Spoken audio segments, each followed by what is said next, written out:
بسم الله الحمد لله كفى وسلام على عباده الذين اصطفى أما بعد. الحمد لله رب العالمين والصلاة والسلام على نبينا محمد وعلى آله وأصحابه أجمعين. أما بعد فأعوذ بالله من الشيطان الرجيم. بسم الله الرحمن الرحيم. إن الصلاة تنهى عن الفحشاء والمنكر وقال تعالى إن الصلاة كانت على المؤمنين كتابا موقوتا. وقال النبي صلى الله عليه وسلم قرة عيني في الصلاة. قابل قدر احترام بزرگ اور عزیز سامعین، اللہ رب العزت نے جتنے احکام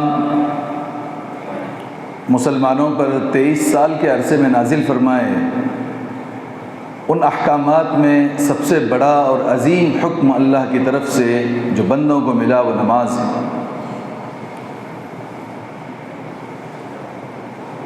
نماز کے لیے اللہ رب العزت نے حضور پاک صلی اللہ علیہ وسلم کو معراج عطا فرمائی۔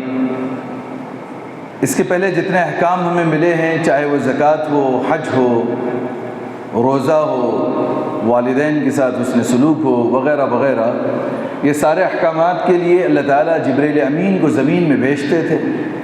وہ آ کر رسول کریم صلی اللہ علیہ وسلم کو قرآنی آیات سنا کر وہ احکام امت کو دیتے تھے۔ لیکن جب نماز دینے کا ارادہ کیا اللہ رب العزت نے، حضرت جبریل امین والی ترتیب کو بدل کر اللہ تعالیٰ نے خود حضور انور صلی اللہ علیہ وسلم کو معراج عطا فرمائی۔ جنت کی سواری براق زمین پہ اتاری گئی، حضرات انبیاء کی امامت اللہ کے نبی سے کروائی گئی، ساتوں آسمان پھر جنت و جہنم کی سیر کروائی گئی۔ اللہ کی زیارت کا شرف دیتے ہوئے بطور تحفہ ایک حبیب نے اپنے محبوب کو نماز عطا کی ہے۔ اب وہ نماز اس امت محمدی کو جو ملی ہے، ان تمام احکامات میں سب سے عظیم، افضل، فضیلت والی چیز نماز ہے۔ اب دیکھیں کہ یہ اتنی عظیم کیوں ہے، نماز کی عظمت اتنی کیوں ہے کہ اللہ تعالیٰ نے دنیا پر اس حکم کو نافذ کرنے کے بجائے اس حکم کے لیے خود نبی کو آسمانوں پہ بلا لیا۔ کیونکہ نماز ایک مکمل حیات ہے، ایک زندگی ہے انسانوں کے لیے۔ جو انسان جس معاشرے میں زندگی گزارتا ہے، اس کی پرسنل لائف ہو یا سوشل لائف ہو یا معاشرے کا وہ حصہ ہو، وہ ساری ٹریننگ اور پریکٹس اس نماز کے ذریعے سے حاصل ہوتی ہے۔ آپ دیکھیں گے اللہ تعالیٰ نے کہا کہ نماز مسلمانوں پر وقت پر فرض کی گئی ہے۔ ان الصلاۃ کانت علی المؤمنین کتابا موقوتا، بے شک نماز وقت پر فرض ہے۔ ایک اصول دیا گیا کہ زندگی کا ہر کام انسان جس طرح نماز کو اس کے وقت پر انجام دیتا ہے، اپنی پرسنل لائف میں، انفرادی لائف میں، اجتماعی زندگی میں بھی انسان کو وقت کو ملحوظ رکھنا بہت ضروری ہے۔ آج دیکھیں، ایک انسان نمازی تو ہے، 50 سال کا نمازی ہے، مگر اس کے خانگی زندگی کو دیکھیں، اس کے انفرادی زندگی کو دیکھیں، ایک نکاح مسلمانوں کا وقت پہ نہیں ہوتا ہے۔ جو وقت دیا جاتا ہے نکاح میں، اس کے آدھا 1 گھنٹے کے بعد اس کی کارروائی شروع ہوتی ہے۔ وہ نماز سے وہ سبق ابھی تک نہیں ملا گیا ہے۔ انسان کسی کی میٹنگ کے لیے کوئی بات کرتا ہے اور وہ میٹنگ پہ وقت پہ نہیں پہنچتا ہے، وقت کو ٹال کے پہنچتا ہے، گویا ابھی نماز کا اثر اس کی زندگی میں اترا نہیں ہے۔ اللہ کہہ رہے ہیں کہ نماز کو ہم نے وقت پہ فرض کی ہے۔ ظہر کی نماز کا وقت فلاں وقت تک ہے، اس کو ٹال کے اگر پڑھو گے، پوری زندگی کے قضا نمازیں ایک طرف اور ایک زندگی کی ایک نماز جو ادا پہ ہو جاتی ہے وہ ایک طرف، مقابلہ نہیں ہوگا۔ جو وقت کو ٹال کے نمازیں پڑھتا ہے، اس کی ساری زندگی کی نمازیں ایک طرف، اور جو وقت پہ نماز پڑھی جاتی ہے اس کی اہمیت اور اس کی فضیلت ایک طرف۔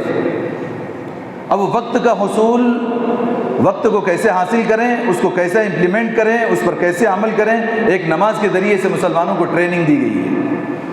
دوسرے، اجتماعیت سکھائی گئی ہے کہ سارے لوگ ایک وقت میں ایک اذان پر مجتمع ہوں، مسجد میں اپنی نماز ادا کریں، ان کا ایک قائد ہو، ان کا ایک امام ہو جو ان سب سے آگے ہو، اسی کی جو ہے وہ قیادت میں، اسی کی امامت کے اندر سارے کے سارے لوگ نماز ادا کریں گے۔ اب یہاں پر دو باتیں ہیں، مسلمانوں کے لیے ایک امیر کا انتخاب بہت ضروری ہے۔ جس جماعت کا کوئی امیر نہیں ہے، اس جماعت کا امیر شیطان ہوتا ہے جو اس کو بھیڑیے کی طرح اچک لیتا ہے۔ آج ہم مسلمانوں کے لیے کوئی امیر نہیں ہے، مسلمانوں کی کوئی ایک جماعت نہیں ہے۔ یہ بڑی تعجب اور افسوس کی بات ہے، جس نبی علیہ السلام نے اس امت کو ایک امارت کی تحت میں، ایک اجتماعیت کے تحت میں چھوڑ چلے گئے تھے، اس کے بعد صحابہ نے اس پر عمل کیا، بعد میں کرتے کرتے مسلمان جماعتوں اور تنظیموں اور مکتبوں اور الگ الگ جو ہے اداروں میں ایسے بٹ گئے کہ اب پوری جماعتوں کا کوئی ایک مسلمان نہیں ہے، ہر ایک راہ روی کا شکار ہے، جبکہ نماز ہمیں درس دیتی ہے کہ ہم سب کا ایک امیر ہو، ایک نظام ہو، اسی نظام کے تحت ہم اپنی زندگی کو گزاریں۔ مگر آج جب ہمارا کوئی امیر نہیں ہے تو ہماری زندگی کا کوئی نظام بھی نہیں ہے، ہمارے مقصد حیات بھی اس طریقے کا نہیں ہے جو نماز سے ہمیں ملتا ہے۔ اب اس اجتماعیت میں اللہ کے نبی نے ایک اصول دیا کہ یہاں جب صفیں لگے گی، یہاں جو پہلے آتا ہے اسی کا حصہ نماز میں ہوتا ہے۔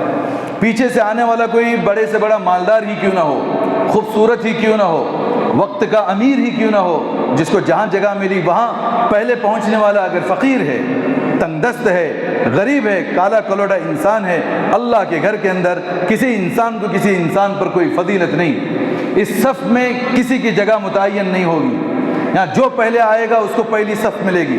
حضور نے فرمایا جو پہلی صف میں آتا ہے اس کو ایک اونٹ کے قربان کرنے کا ثواب ملے گا، جو دوسری صف میں نماز پڑھتا ہے اسے ایک گائے کے قربان کرنے کا ثواب، تیسری صف میں بکری کے قربانی کا ثواب، پھر دھیرے دھیرے ہوتے ہوتے اس طریقے سے ایک مرغی کا، پھر ایک انڈے کا بھی ثواب۔ امامت نماز کے لیے یہ طریقہ۔ اب یہاں کسی کی صف میں جو ہے جگہ نہیں ہوگی کہ یہ میرا فکس جگہ ہے، نہیں، وقت کا محمود بھی کیوں نہ ہو اور وقت کا ایاز بھی کیوں نہ ہو، ایک ہی صف میں کھڑے ہوں گے، وہاں کوئی نہ بندہ ہوگا نہ کوئی بندہ نواز ہوگا۔ یہ اللہ کا در ہے، یہ اللہ کے لیے ہم سجدہ و سجود ہونے کے لیے آئے ہیں، یہاں کسی کی کوئی اوقات نہیں، کوئی گورا ہو کوئی امیر ہو۔ حضور نے فرمایا لیس علی العربی ولا العجمی، کوئی عرب کا ہے کسی عجم پر اس کی کوئی فضیلت نہیں، کوئی گورا ہے کسی کالے پر اس کی فضیلت نہیں، کوئی پیسے والا ہے کسی غریب پر اس کی فضیلت نہیں۔ اب نماز میں ہم 5 وقت اس ٹریننگ کو حاصل کرتے ہیں، صف میں ہر ایک کو کندھا و کندھا لگا کے ہم کھڑے ہوتے ہیں، کوئی غریب ہو کہ امیر ہو، کس گھر کا ہو، کوئی اس سے پوچھتا نہیں ہے۔ باہر کی زندگی میں 24 آورس کی لائف میں ہم کسی انسان کو گھٹیا نہ سمجھیں، کوئی پیسے والا ہو کسی غریب کو چھوٹا نہ سمجھے، کوئی خوبصورت ہو کسی بدصورت کو چھوٹا نہ سمجھے، کوئی عرب والا انسان ہو کسی عجم والے کو جو ہے وہ چھوٹا نہ سمجھے۔ اس 5 وقت کی نماز سے ہمیں ٹریننگ دی جا رہی ہے کہ کسی انسان کو کسی انسان پر کوئی فضیلت نہیں ہے، ہر انسان یکساں ہے، برابر ہیں، جیسے صفوں میں بیٹھے ہیں اسی طریقے سے پوری زندگی کے اندر ان کو ہونا چاہیے۔ اب پھر جب اجتماعیت ہوگی، وقت پر لوگ جمع ہوں گے، ایک امام ہوگا، اس کی قیادت میں، اس کی امامت میں نماز پڑھی جائے گی۔ اب اس امامت کا کیا اختیار ہے؟ اس امامت کے اختیار کے اندر کوئی مقتدی کسی امام کو پریشر نہیں کر سکتا اس بات پر کہ آپ 2 منٹ میں اپنی نماز کمپلیٹ کریں۔ امام کو اختیار ہے، وہ جو صورت لگانا چاہے وہ لگا لیں، پوری دنیا کے انسان اس امام کے پیچھے ہاتھ باندھ کے کھڑے ہوں گے، کوئی اف بھی اگر نماز کے بیچ میں کہے گا وہ نماز سے آؤٹ ہو جائے گا۔ امام جب اللہ اکبر کہے کہ ہاتھ باندھ لیں، سارے لوگ اس کے پیچھے ہیں، کوئی انسان اگر اور ایکٹ بنتا ہے اور آگے آگے کہتا ہے کہ نہیں آپ چھوٹی نماز کرو، وہ خود نماز سے باہر ہو جائے گا۔ بقیہ لوگوں کی امامت کی نماز، امام کی نماز میں کوئی فرق نہیں پڑے گا۔ اسی طریقے پر ہمیں ایک امام کی ماننے پر حضور نے فرمایا جہاں پر بھی تم رہو، تمہارا ایک امیر، چاہے وہ کالا انسان ہی کیوں نہ ہو، مگر یہ تمہارے درمیان کے اندر ایک امیر ہونا چاہیے، جس کی قیادت میں، جس کی رہنمائی میں، جس کے گائیڈنس میں پوری امت کو جو ہے وہ چلنا چاہیے۔ اس نماز کی 5 وقت نماز سے یہ ہمیں یہ سکھایا جا رہا ہے۔ ایک چیز یہ ہے۔ دوسرا، اسی طریقے سے جب امام نماز پڑھتا ہے، نماز پڑھانے کے دوران اس سے کچھ غلطیاں ہوتی ہیں، کچھ سہو ہوتا ہے، کبھی قرآن بھول جاتا ہے، کبھی متشابہات ہوتے ہیں، کبھی 3 رکعت کی نماز 4 ہوتی ہے، کبھی 4 کی 5 ہوتی ہے۔ مگر کوئی بندہ اٹھ کر کے جو ہے امام سے یوں نہیں کہتا کہ تم نے 4 کی جگہ 5 کیوں کیا، بلکہ پیچھے کھڑے رہنے والے لوگوں کو ایک جملہ کہا گیا ہے کہ جب امام غلطی کرے تو تم اللہ اکبر کی آواز لگاؤ پیچھے سے، اللہ بڑا ہے، اللہ بڑھیا کہیے سبحان اللہ، اللہ کی ذات پاک ہے، امام سمجھ جائے گا ہاں یہاں مجھ سے کچھ مسٹیک ہو رہی ہے، کچھ مجھ سے بھول ہو رہی ہے۔ یہاں یہ بتا رہے ہیں اللہ کے نبی علیہ الصلوۃ والسلام ساری دنیا گنہگار ہے، امام بھی گنہگار ہے، مقتدی بھی گنہگار ہیں، کوئی دودھ کا دھلاوا نہیں ہے، ہر ایک گناہوں کے اندر لت پت ہوں گے۔ پاک ذات صرف سبحانہ و قدوس کی ذات ہے، اللہ بڑے ہیں، اللہ پاک ہیں۔ اس بات کے ذریعے سے امام متنبہ ہوتا ہے اور 2 سجدے ایکسٹرا کرتا ہے۔ غلطی امام نے کی ہے، پوری دنیا کو جو ہے 2 سجدے ایکسٹرا کرنے پڑیں گے۔ کوئی بندہ یوں نہیں کہے گا کہ غلطی امام آپ کی ہے، میں کیوں 2 سجدے ایکسٹرا کروں، نہیں، تابعداری سکھائی گئی ہے، غلطی ایک انسان کرو، بھگتنا سب کو ہوگا۔ باہر کی لائف میں غلطی کسی ایک سے ہوگی، بھگتنا سب کو پڑتا ہے۔ جسے کسی نے بہت اچھا کہا ہے، لمحوں نے خطا کی تھی، صدیوں نے سزا پائی۔ آج جو معاشرے کا بگاڑ ہے، جس کے اوپر لوگ تقریریں کر رہے ہیں، بیانات کر رہے ہیں، مجلسیں سجا رہے ہیں، سب کا واحد علاج میرے اس چھوٹے سے تجربے پہ یہ کہتا ہے، اور قرآن اور حدیث سے کہتی ہے، انسان کو سماج کو سدھارنے کی ضرورت نہیں ہے، سماج کو نمازی بناؤ، سماج خود بخود سدھر جائے گا۔ سدھار صرف نماز میں ہے۔ اللہ تعالیٰ نے فرمایا ان الصلاۃ تنہا عن الفحشاء والمنکر، نماز بے حیائی اور بری باتوں سے روکتی ہے۔ اللہ کہہ رہے ہیں نماز بے حیائی سے، جتنی بے حیائیاں ہو رہی ہیں، جتنی بد نظریاں ہو رہی ہیں، جتنے جو ہے وہ جس طریقے کی بے حیائی کے جو ہے وہ معاملات ہو رہے ہیں دنیا کے اندر، اس کے روک تھام کا سد باب کا واحد علاج کہ اس کو نمازی بنایا جائے۔ منکرات سے جو گناہ ہو رہے ہیں، منکر میں سب آ گیا، سود آ گیا، انٹرسٹ آ گیا، شادی بیاہوں کی جو ہے خرچے آ گئے، منگنیاں آ گئی، اور مہندی اور جو ہے وہ ہلدی کے نام پر کھانے آ گئے، الگ الگ قسم کے جو ہم نے شریعتیں اپنے مطابق بنا رکھی ہیں، وہ سب کے سب منکرات میں آ گئے۔ ایک انسان نمازی بنے گا، منکرات خود بخود چھوڑے گا۔ سوال اب یہ پیدا ہوتا ہے کہ ایک صاحب 50 سال سے نماز پڑھتے ہیں، معاشرہ 50 سال سے نماز پڑھ رہا ہے، سدھار کیوں نہیں ہے؟ وہ نماز دراصل ایک رسم ہے، حقیقت نہیں ہے۔ وہ نماز جو ہم پڑھ رہے ہیں ایک رسم ہے، ہر زندگی میں ہم نے رسومات ادا کیے، نماز بھی جو ہے 5 ٹائم ایک رسم پہ پڑھ رہے ہیں، حقیقت نہیں ہے، جس کو ابھی ہم ذکر کریں گے۔ آگے دیکھیں، اجتماعیت نماز میں مل رہی ہے۔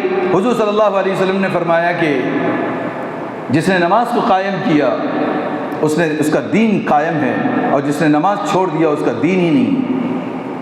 من اقام الصلاۃ، جس نے نماز کی اقامت کی، یہاں نماز پڑھنے نہیں کہہ رہے، نماز کی اقامت یہ سارے اصولوں کے ساتھ ہے، اس نے نماز قائم کی۔ جس نے نماز چھوڑ دیا اس کا کوئی دین ہی نہیں۔ اندازہ کریں معاشرے کے اندر 500 گھر ہوتے ہیں ایک مسجد کے سراؤنڈنگ میں، کم و بیش۔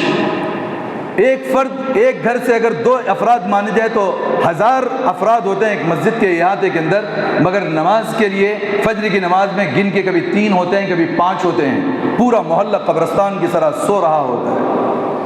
معاشرہ کیسے سو دے گا؟ عشاء کی نماز میں دیکھو مسجدیں خالی ہیں، جمعہ میں بھی اتنے لوگ نہیں ہوتے ہیں جتنے ہونے چاہیے، تو معلوم یہ ہوتا ہے کہ معاشرے کا 50% سے زیادہ حصہ وہ ہے جو بے نمازی ہے۔ اور حضور صلی اللہ علیہ وسلم نے فرمایا، جابر رضی اللہ عنہ قال قال رسول اللہ صلی اللہ علیہ وسلم بین العبد و بین الکفر ترک الصلاۃ، ایک بندے کا مسلمان ہونا اور کافر ہونا، ایک بندہ مسلمان ہے ایک بندہ کافر ہے، فرق کیا چیز سے ہوگا؟ نماز۔ معلوم ہوا کہ نام عبداللہ ہے مگر بے نمازی اور کافر ہے، حدیث کی روح سے۔ ایک انسان کا نام فاطمہ ہے، ایک عورت کا نام فاطمہ ہے، بے نمازی ہے، اصل میں وہ کافر ہے، وہ مسلم نہیں ہے۔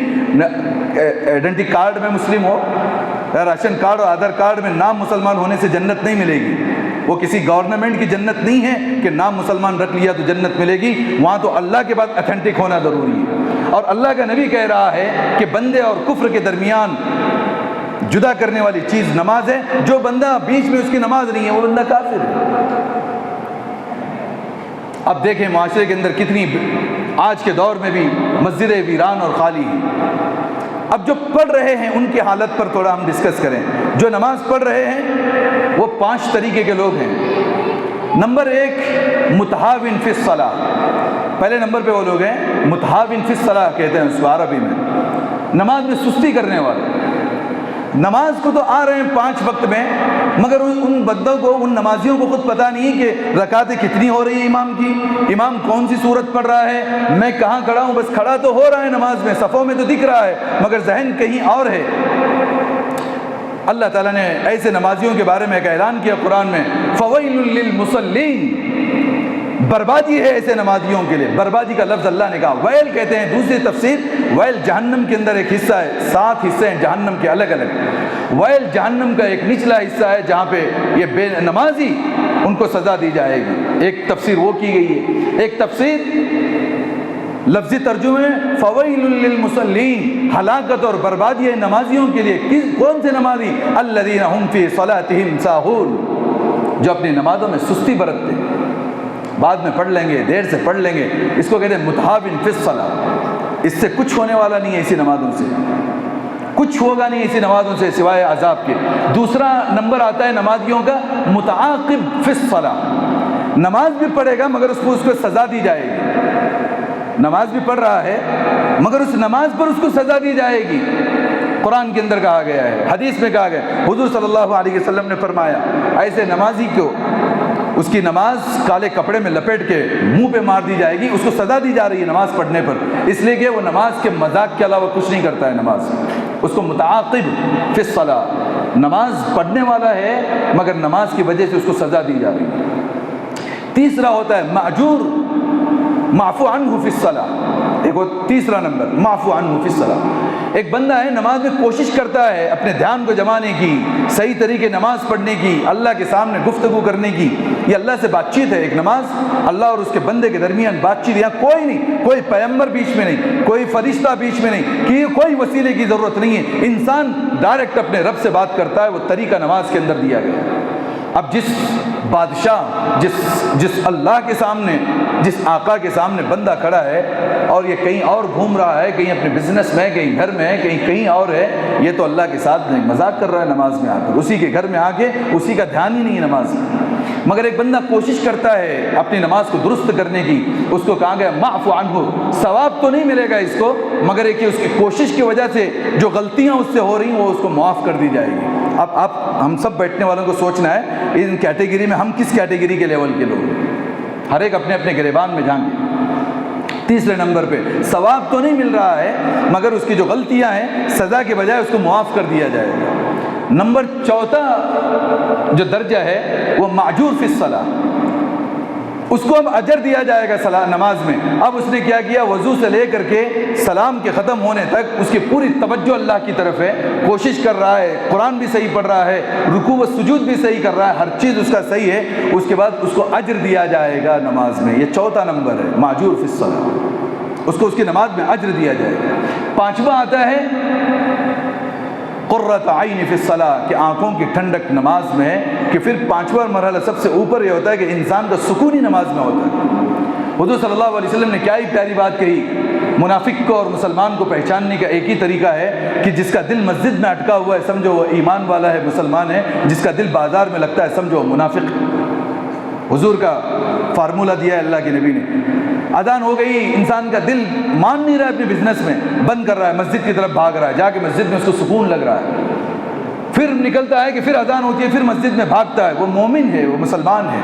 اور ایک صاحب ہیں، اذان ہوتا ہے اس کو بوجھ ہوتا ہے، پھر ٹائم ہو گیا، پھر دکان بند کرنا پڑے گا یا پھر جانا۔ ایسے لوگ تو کوئی بیدار دین نہیں ہو تو نماز کو ہی نہیں جاتے، دکانوں پہ لگے ہوئے، وہ منافق ہیں۔ نام اور حلیہ اور داڑھی اور جبہ تو مسلمان کا ہوگا مگر اندر اس کا دل منافق ہے، وہ ایمان، اس لیے کہ رسول کریم صلی اللہ علیہ وسلم کہہ رہے ہیں۔ تو نماز اتنی جاندار چیز کیوں بنائی اللہ تعالیٰ نے؟ اس وجہ سے بنائی کہ نماز ہی کی پریکٹس پر ہمارا پورا دین ہے۔ حضور کہہ رہے ہیں کہ پورا دین کی اقامت اس نماز پر۔ آگے دیکھیں گے حدیث سے کیا کہتی ہے۔ حضور صلی اللہ علیہ وسلم نے فرمایا جو انسان 5 مرتبہ نماز پڑھتا ہے اس کے صغیرہ تمام گناہ معاف کر دیے جاتے ہیں جو ایک نماز سے دوسرے نماز کے درمیان ہوتے ہیں۔ آدمی فجر سے نکلا کاروبار میں، ظہر تک نہ جانے کبھی غیبت کے گناہ، کبھی چغل خوریاں کی، کبھی بد نگاہی کے، سارے گناہ ہوئے ہیں، آ کے ظہر ادا کر دی صحیح طریقے پر، اس کے وہ گناہ معاف ہو گئے۔ حضور نے فرمایا الصلاۃ معراج المؤمن، نماز مومن کی ایک معراج ہے، نماز مومن کے لیے ایک اللہ کی طرف سے دیا گیا ایک تحفہ ہے۔ نماز قبر کے عذاب کو دور کرتی ہے، نماز روزی میں برکتیں دلاتی ہے۔ اتنی فضیلت حضور صلی اللہ علیہ وسلم نے نماز کے بارے میں، سارے مسائل کا حل اللہ کے نبی نے نماز ہی میں دکھایا۔ جو انسان نمازی ہے اس کے سارے مسائل حل ہوتے ہیں۔ اب دیکھیں صحابہ کرام کی وہ حالت یہ تھی کہ موت سے پہلے بھی وہ چاہتے تھے کہ اللہ سے کچھ دیر بات کریں پھر ہمیں موت آئے۔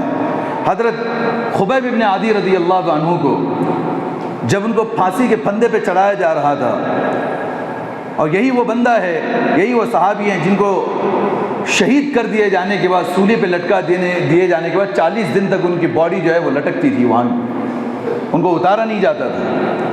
اتنے بڑے صحابی جب ان کو شہید کرنے کے لیے، سولی پہ چڑھانے کے لیے سارے لوگ اکٹھا ہوئے تو اس وقت پوچھا گیا کہ تمہاری آخری تمنا اور خواہش کیا ہے؟ کہا کہ کیا ہو سکتی ہے، میں میرے اللہ سے کچھ بات کرنا چاہتا ہوں۔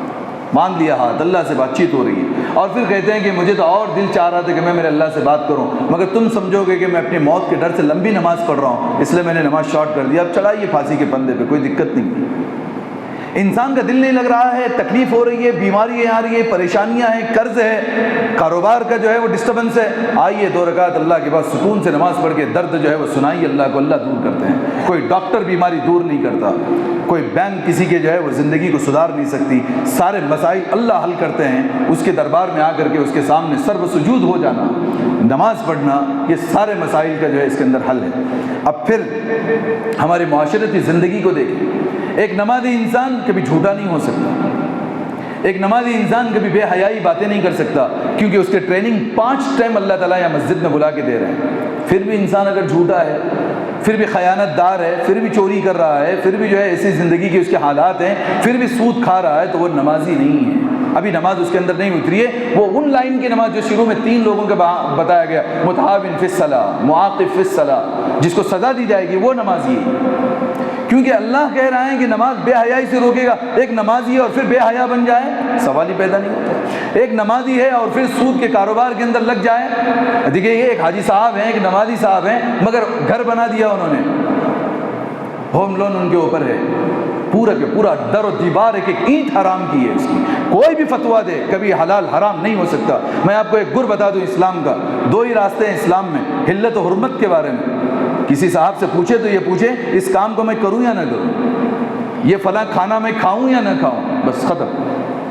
بیچ کا کوئی راستہ ہمارے پاس نہیں ہے، وہ مکروہ ہے، وہ فلاں ہے، وہ مستحب ہے، وہ یہ کچھ چکر نہیں چاہیے ہمیں۔ صاحب یہ بتائیے یہ کرنا ہے یا نہیں کرنا ہے، اسلام ہمیں کیا کام دیتا ہے، یہ کروں نہیں کروں، یہ کھانا کھاؤں یا نہ کھاؤں، 2 ہی بات، یا تو کھاؤں یا تو مت کھاؤں۔ لوگوں نے کیا کیا ہے اسلام میں ہیلے بہانے نکال کے، نہیں وہ بہت مجبور ہے تو ہوم لون لے لے، وہ car loan, home loan, business loan, ہر طریقے، ایجوکیشن لون، ہر لون حرام ہے، اس کی کوئی جو ہے وہ حلال ہونے کی کوئی درستگی کوئی بتا نہیں سکتا۔ جس کو اللہ نے حرام کیا ہو، جس کو نبی نے حرام کیا ہو، وہ کبھی حلال نہیں ہو سکتا، اس کی در و دیوار، اس کے گالیچے، اس کے ہر چیز حرام کی۔ شادیوں میں کھانے لوگ جا کے کھا کے آ رہے ہیں، ایک لڑکی پہ اتنا ظلم، اس کے لڑکی کے باپ پہ اتنا ظلم، کہاں سے کھلائے گا 500,000 لوگوں کو، نکالا 5 لاکھ روپے لون سے اور کھلا دیا، امام سے لے کے مقتدی تک سارے لوگ جو ہے کھانا ہڑپ کر کے آ گئے ایک شادی میں، پتہ ہی نہیں کہ لون کا کھانا تھا کہ کیا چیز کا کھانا تھا۔ ایک لقمہ حرام کا پیٹ میں جاتا ہے، 40 دن کی مقبول عبادتیں سلب کر لی جاتی ہیں۔ پیٹ بھر کے 100 نقمے دبائے ہو تو ایک ٹائم کے کھانے کا یہ حال ہے، ہفتے میں ایک شادی کی اور جو ہے ولیموں کی اور منگنیوں کی اور چھٹیوں کی اور ایسی دعوتیں اڑا رہے ہیں۔ نماز کے اندر جو انسان نمازی ہے وہ کبھی حرام نہیں کھا سکتا، کبھی وہ بے حیائی۔ پھر نماز میں ٹریننگ دی گئی ہے، اپنی آنکھوں کو ہمیشہ سامنے رکھا کرے۔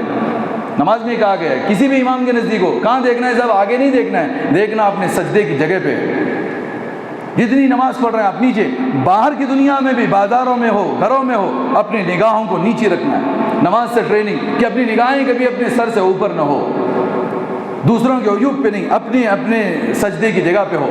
اور پھر نماز سے سب سے بڑا جو عمل جو کہا گیا ہے وہ کبر، تکبر، ایگو، اس کو مارنے کی پریکٹس 5 ٹائم نماز میں انسان کو کروائی جاتی ہے کہ سب سے عمدہ چیز اللہ نے پیشانی اور یہ ناک اور پیشانی بنائی ہے، یہ کسی کے سامنے جھکا نہیں کرتی، نبی کے سامنے بھی نہیں جھکے گی، کسی فرشتے کے سامنے بھی نہیں جھکے گی، یہ پیشانی اگر جھکے گی صرف اللہ کے دربار میں اللہ کے لیے جھکے گی۔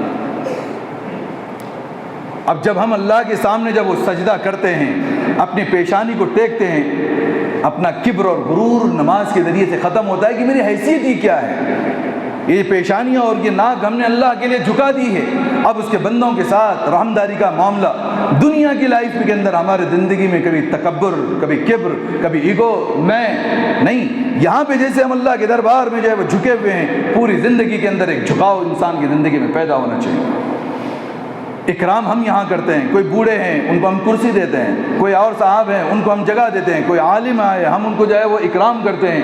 یہ جو نماز کے اندر ہم اکرام کر رہے ہیں، پوری زندگی کے اندر ہم بوڑھوں کا اکرام نماز کے ذریعے سے. ایک صاحب نمازی ہیں اور کسی بوڑھے کو گالی دیتے ہیں، وہ نمازی نہیں ہے. وہ نمازی ہیں جو شروع کے 3 کیٹیگری کے نمازی ہیں. نماز 50 سال سے کوئی بندہ پڑھے، پھر اس کی زبان اچھی نہ ہو، زبان میں گالی ہو اور گندگیاں ہو، وہ نمازی کہاں ہے؟ ایک نمازی ہو 50 سال کا، کسی بوڑھے کے ساتھ بدتمیزی کرے، اس کی سفید داڑھی اور سر کے سفید بالوں کا خیال نہ ہو، نمازی نہیں ہے. بچوں پہ رحم نہ کرتا ہو، علماء کی قدر نہ کرتا ہو، وہ نمازی نہیں ہے. ہر چیز کی میرے دوستو ٹریننگ اللہ تعالیٰ نے نماز کے اندر رکھی ہے. اتنا زیادہ اس کے اندر اور بولا جا سکتا ہے جو قرآن کی آیات سے ہی کہ ہمیں پتہ چلتا ہے کہ ایک انسان کا صرف عمل نماز اگر درست ہو، پوری دنیا کی زندگی صحیح ہو جائے گی. پوری دنیا کی کپڑے پہننے کا ڈھنگ ہمیں یہاں سکھایا گیا. حضور صلی اللہ علیہ وسلم نماز کے لیے ایک اچھے کپڑے پہنتے. اللہ کے دربار میں کھڑے ہونا ہے تو جو ہے وہ اچھے کپڑوں کے ساتھ کھڑے ہوتے. باہر کی دنیا کی زندگی میں بھی ہم اپنے آپ کو اچھا رکھیں، خوشبو سے معطر کرتے ہیں. باہر کی زندگی میں بھی پاکی صفائی. نماز کے لیے وضو کا حکم دیا گیا ہے. ناپاک ہے تو غسل کا حکم دیا گیا ہے، اس کے بغیر نماز نہیں ہوگی. باہر کی زندگیوں میں بھی طہارت ہمارے لیے ضروری ہے. جیسا ہم نماز کے وقت میں کسی صاحب سے کہوں صاحب نماز پڑھو، نہیں میرے کو پاکی نہیں. ایک مسلمان ناپاک گھومے، بتائیے برکتیں کہاں سے آئیں گی زندگی میں؟ ناپاک کھڑے ہیں اپنی دکانوں میں، ناپاک تجارتوں کے اندر جو ہے وہ لگے ہوئے ہیں. نماز زندگی کے اندر نہیں ہے. پھر انسان کا کوئی کہیں تعویذ لے کے آ جائے اور کوئی ملا اور کوئی بابا جو ہے وہ بدلنا چاہے، معاشرے کو کبھی بدل نہیں سکتا. کسی کی تعویذوں سے برکتیں نہیں آتی، کسی کی دعاؤں سے برکتیں نہیں آتی. انسان کے اپنے عمل سے برکت آتی ہے، انسان کے اپنے عمل سے بے برکتی آتی ہے. میں اچھا ہوں، میرے حالات سے اچھا ہوں. میں بگڑا ہوا ہوں، میرے کرتوت سے میں بگڑا ہوا ہوں. کسی کی تعویذیں نہ مجھے بناتی ہیں، نہ کسی کی تعویذیں مجھے بگاڑتی ہیں. معاشرہ ڈیپینڈ کیوں ہو رہا ہے؟ میرا کنیکشن میرے اللہ کے ساتھ ہے. تو نماز میرے دوستو ایک زندہ جاوید عمل ہے. صحابہ نے اپنے بچوں کو زندہ کروایا. مرا ہوا بچہ اللہ کے پاس کھڑے ہو کر کے مانگا ہے، بچہ زندہ ہو گیا. حالات اب سے ابتر تھے، نماز کے ذریعے سے وہ معاملے ہوتے تھے. حضرت علی رضی اللہ عنہ کا واقعہ تو آپ سب جانتے ہوں گے. آپ کو خنجر گھسیٹ دیا گیا نماز کی حالت میں. وہ نکالنے کی کوشش کی جاتی تھی، درد اتنا ہوتا تھا چیخ جاتے تھے. آخرکار یوں کہا، 2 صحابی کے واقعات تھے. کہا کہ ہم نماز پڑھے تو پیچھے سے نکال لینا. جب نماز میں کھڑے ہو گئے پیچھے سے کھینچ لیا گیا، ان کو پتہ بھی نہیں ہے اور بعد میں پوچھا کہ نکل گیا. یعنی کہ اندازہ کریں کہ جو بندہ بغیر نماز میں وہ تیر نہیں نکلوا سکتا، اتنا درد اور اتنا اندر گھسیٹ چکا ہے وہ تیر.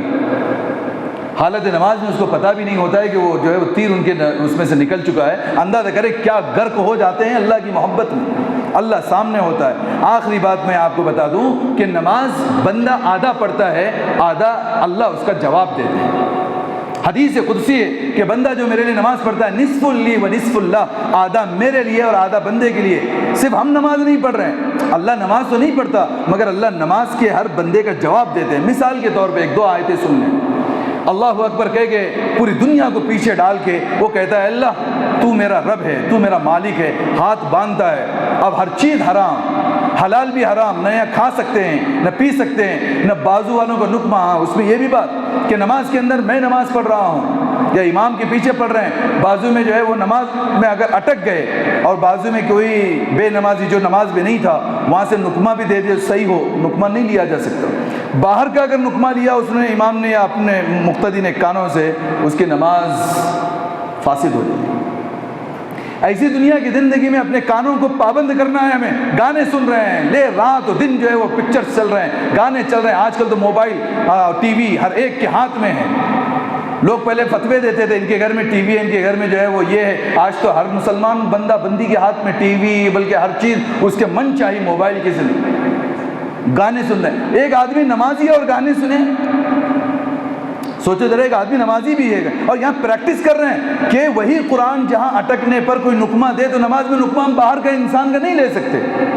اتنی خطرناک پریکٹس کرائی گئی ہے. اور وہاں جا کر کے انسان اپنے کانوں کا جو ہے اوپر، آنکھوں کی حفاظت، باہر آنکھوں کی حفاظت نہیں، یہاں دل کی حفاظت. دل کہیں اور بھٹک جائے گا، اس کو لا کے پھر اللہ کے سامنے کھڑا کرنا ہے. کہیں بھٹکنا نہیں، یہاں جمع ہو جائے. اور پھر ہم باہر کی دنیا کے اندر ہمارا نفس ہم پہ قابو نہیں ہے. یہ ایسا کیوں ہو رہا ہے؟ اب اللہ تبارک و تعالیٰ کے سامنے جب بندہ کھڑا ہوتا ہے دنیا سے الگ تھلگ ہو کے، کہتا ہے الحمدللہ رب العالمین، اے رب دو جہاں کے مالک، ساری ستائش اور حمد تیرے لیے.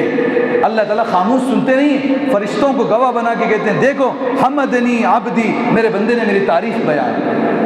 وہ کہتا ہے الرحمن الرحیم، وہ رحمان ہے وہ رحیم ہے. اللہ ہی کو کہہ رہا ہے اللہ تو رحمان ہے تو رحیم ہے.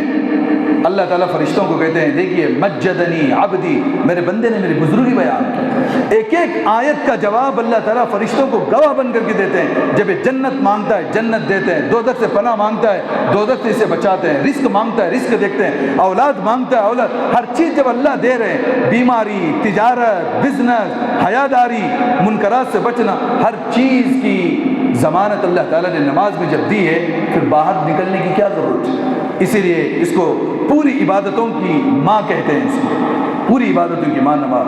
جس کی نماز اچھی اس کا دین اچھا، جس کی نماز اچھی نہیں ہے اس کا دین اچھا نہیں ہے. تو معاشرے کو سدھارنے کا سب سے بہتر طریقہ یہ ہے کہ معاشرے کو نمازی بناؤ، معاشرہ خود بخود سدھر جائے گا. اللہ تعالیٰ سے دعا اللہ تعالیٰ ہمیں خوب نماز پڑھنے کی توفیق نصیب فرمائے. وآخر دعوانا الحمدللہ رب العالمین.